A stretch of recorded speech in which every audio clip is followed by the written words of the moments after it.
Hey guys, this is the aka Dark Frozen Devs, back with some more Kamihime project. Now, as you can tell by the banner right there, they changed something into they changed how they do their premium stuff, which is called star coins.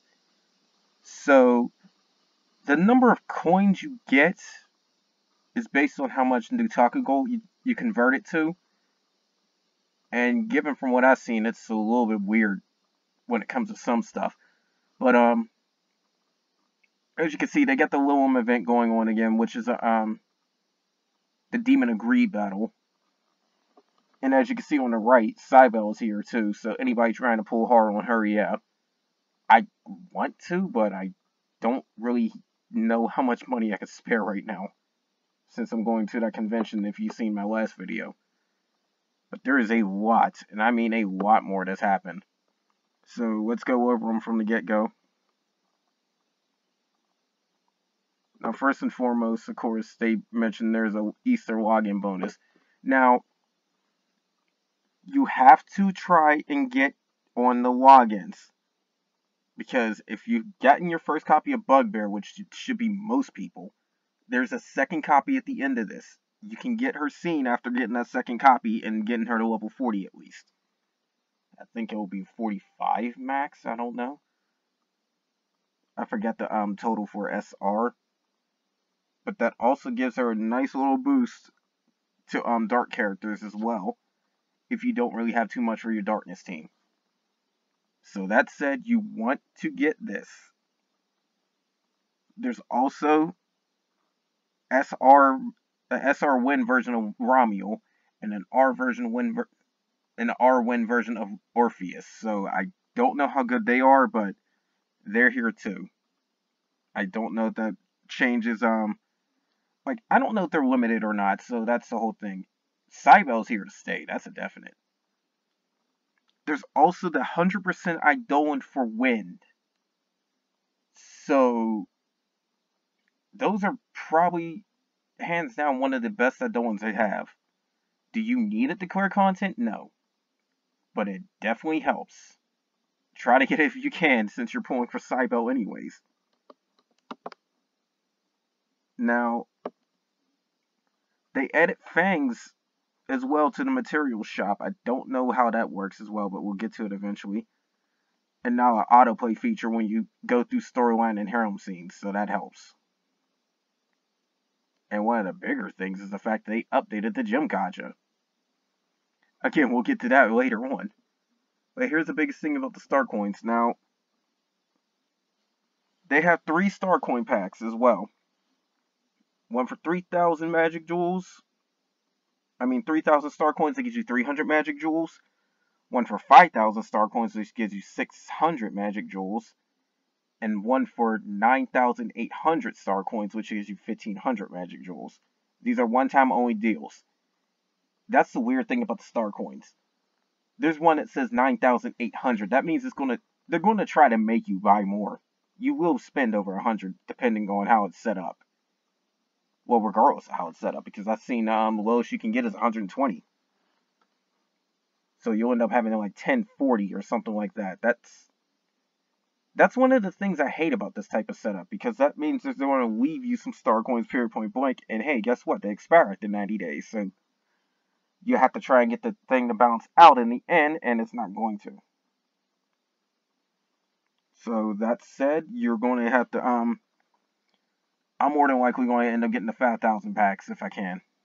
Now, the other thing about these star coins is the fact that now with the premium gachas, that's what you're going to end up using. So if you haven't gotten your miracle ticket, you got to convert your Nutaku gold to star coins. If you're getting extensions, you're going to need star coins for that now. I don't think you need to get elixirs or energy leaves anymore, because well, let's get to another major thing for free players. There is a lot of stuff they've added to the gacha, and I pulled a lot of it as well on my own. They now have a lot more R characters tossed into there. Honestly, I think Dazbog and Nibirius was already in there, but I don't know.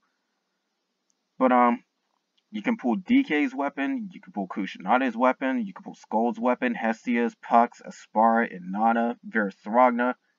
Verithragna is actually good in challenges where you have nothing but R characters for a Thunder team or something like that. A Pep's in there, Scafhalf is in there, Dazbog's in there. Dazbog's got a weird, interesting effect I'm not sure. Nibirius.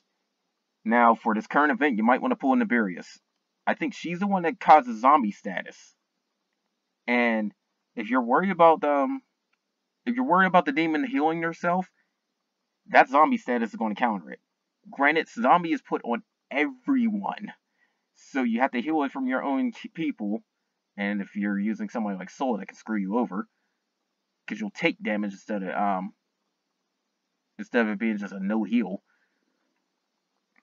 But that's the whole thing with that. You take damage from healing instead of getting your HP back. So everybody's got a shot at getting her now. But they also added break limit items in there too. The dragon bones, I think, are the tiny little they look like tiny little claws or fangs or something. They're in there.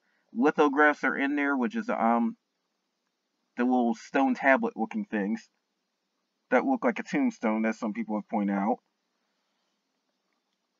Sacred stone shards. I think those are the little tiny white stones that are used across all elements. They're the tiny little rainbow looking stones. They give both low and high rank idea cores for this gacha too. So that's another big thing. You don't have to raid for those things anymore. Just farm gems. That helps in the case of when you're trying to go after the really high level raid, which we currently have right now only for wind, because you need the high rank idea cores in order to get into it. And they give fangs of each element. I forgot what the fangs are. But they also give half elixirs and energy seeds. That's why I said you may or may not have to buy them from the store. You probably shouldn't. Events should cover the rest. And now, this, I don't know what this means. It says single drawn 10 chain can only be drawn 100 times a day. So, I don't know if that means that you can hit the button 100 times, or if you get 100 draws, period. I think I went past 100 draws. But, I'm not fully sure what that is, but that does mean it's limited, so you can't go too happy on it. And if you use your free draw, it doesn't count towards that limit, so there you go. However, you need to still have the normal gacha rules applied. This still gives no more than R level stuff, except for the materials like the Eidolon and the weapon materials. Those are the only SRs you'll see ever.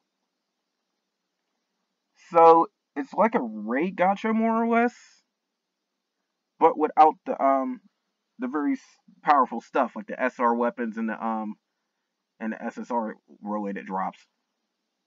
So yeah, more or less like that. Only you use your gems for this. This is a good thing. And the last but not least, the only other thing I really have to point out is the fact that there's this as well. This little 10 chain thing with the weapon gacha ticket, it's the typical does not give you a Kamihime weapon one. So what that gives you is these.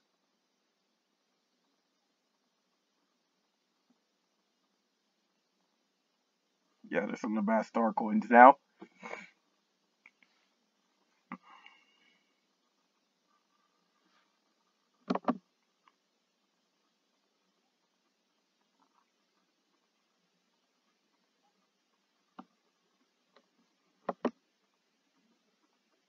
Yeah, these weapons right here, they become much more powerful later on down the line. That's what the Kamihime weapon ticket is. It'll give you one of these. They don't release a Kamihime. I mean, that's what the SSR weapon ticket gives you. They don't release a Kamihime, but they are pretty pretty strong. You're going to want those. So, that said, later down the line, they can be worth it. But, these weapons right here that I have on screen right now are the Regalia ones. Because that's what I have in the item section. But these ones right here, you're going to want these eventually, depending on your teams. What these do give you some stupidly strong effects. They've been had these, but it wasn't too long ago they changed it so you can trade for Regalias. They have a second skill when you equip it to the main character. Like, I think this Absolute Monarchy thing, I think that's Arthur's skill that instantly fills up her burst gauge, so that will be very helpful. Instead of 6 turns, it's 5 with that equipped. But on the other hand, giving her this axe, Avalon's Guidance gives you a bigger buff. But also, you have to equip it in order to have this special effect right here, where all the wing characters have a stronger max HP or stronger attack power. Well, it's elemental attack. But yeah, you have to have it equipped on those souls. If you have it on anybody else, you can still use it, you just won't get those special effects. Because they all have a base effect where it's gives you this immediately. But it doesn't give you any special stuff like HP or MP or stuff like that. But anyways, that's all there is. There's still these two if you haven't traded all your stuff for them, but that's a long time ago. But that's all there is for this. This was a big update because it greatly helped things. I mean, we even have a noticeable BP number right here. And also, from what I'm hearing, it may not be too far-fetched to go for Daki with my miracle ticket, so I might pick her over Michael. I mean, granted, I still need Amaterasu and Mars if I'm really trying to work on a fire team. But the thing is, though, Daki, like, I have a healer, so I may or may not need Amaterasu. And Mars is a moot point for this wind catastrophe, since the resistance against debuffs and all that is extremely high. As in, good luck getting one to stick. So, that said, Mars is useless too, because that's the main, well, I wouldn't say useless, but like, Mars' main sticking point is gone. Because it was at the fence down debuff, which he probably won't land now. So for the wind catastrophe, Daki's actually a pretty good choice, so I probably would get her. I'm not exactly in a rush to get Michael anyway, since I got Diana, Tsukiyomi, Sol, and Raphael is way better than people give him credit, because using Mordred, I already hit the attack down cap, so I already cut the enemy's attack by half. Anyways, that's all I got for this, guys. Probably not going to do a video for the fights for this, but I've done them already, so go look for them. But anyways, that's all I got for this, guys. Take care.